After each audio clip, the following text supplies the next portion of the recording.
بلکہ امام کی قرات کو غور سے سننے کا حکم ہے۔ کیا پتہ چلا؟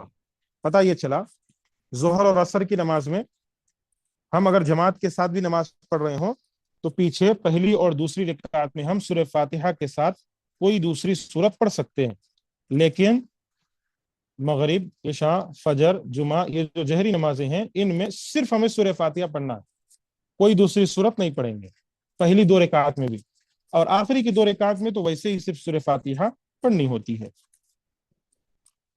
اب اس کے بعد رکوع کرنا، ہماری نماز اب قیام ہو گیا، ہمارا ٹھہرنا ہو گیا۔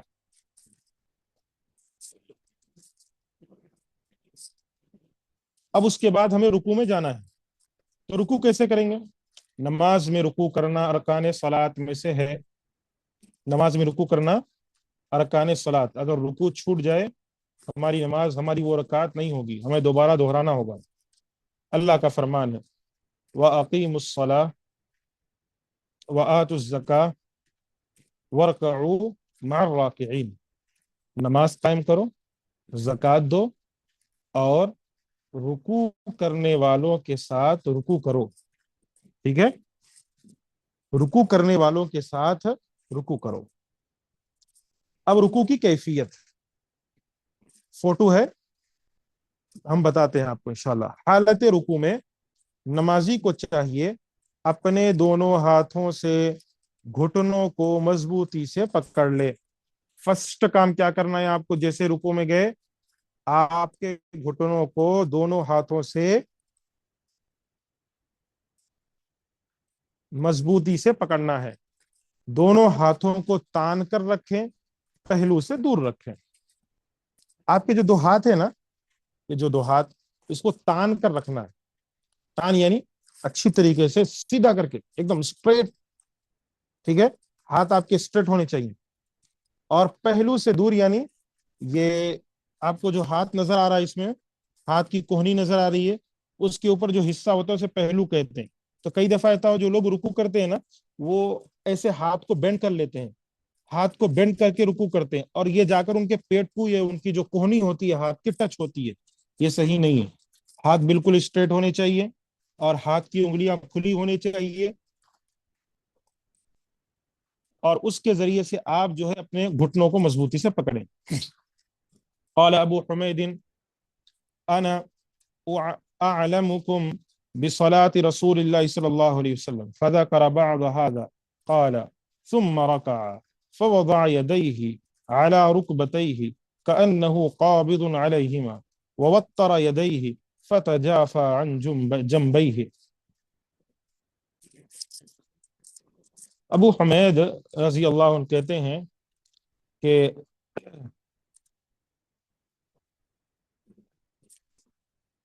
میں رسول اللہ صلی اللہ علیہ وسلم کی نماز کو تم سب سے زیادہ جانتا ہوں۔ رسول نے جب رکوع کیا تو اپنے دونوں ہاتھوں سے گھٹنوں کو مضبوطی سے پکڑ لیا، دونوں ہاتھوں سے گھٹنوں کو پکڑا۔ بعض لوگ گھٹنوں کے اوپر ہاتھ رکھتے ہیں، یہ صحیح نہیں ہے۔ فرسٹ آپ کو دونوں ہاتھوں کو مضبوطی سے پکڑنا ہے، دونوں گھٹنوں کو ہاتھوں سے مضبوطی سے پکڑنا ہے، پھر دونوں ہاتھ سیدھے تان کر رکھے، جو ہاتھ ہیں آپ کے ہینڈز اسٹریٹ ہونے چاہیے، ٹھیک ہے؟ جیسے فوٹو میں ہے دیکھیے، جو ہاتھ وہ گھٹنوں پر رکھے ہوئے ہیں، اور پھر ان کا ہاتھ جو بالکل سیدھا ہے، مڑا ہوا نہیں، کوہنی مڑی ہوئی نہیں ہے۔ کوہنیوں کو پہلو سے دور رکھے۔ جو آپ کی یہ کوہنی ہوتی ہے، کئی دفعہ لوگ اس کو اپنے پیٹ میں چبھاتے ہیں، ایسے پیٹ میں ڈال کر رکوع کرتے ہیں اور اس پر سہارا لیتے ہیں، یہ جائز نہیں ہے، یہ صحیح عمل نہیں ہے۔ بخاری کی روایت میں ہے کہ جب آپ نے رکوع کیا تو اپنے ہاتھوں سے اپنے گھٹنوں کو مضبوطی سے پکڑ لیا۔ عن وائل بن حجر رضی اللہ عنہ ان النبی صلی اللہ علیہ وسلم کان اذا رکع فرج اصابعه۔ وائل بن حجر سے مروی ہے رسول اللہ صلی اللہ علیہ وسلم جب رکوع کرتے تو اپنی انگلیوں کو کھلا رکھتے تھے، انگلیوں کو، ہینڈز کو کیا کرتے تھے؟ کھلا رکھتے تھے۔ سورہ فاتحہ اور دوسری سورت کی قرات سے فارغ ہو کر نمازی کو چاہیے اللہ اکبر کہے۔ سورہ فاتحہ ختم، دوسری سورت ختم،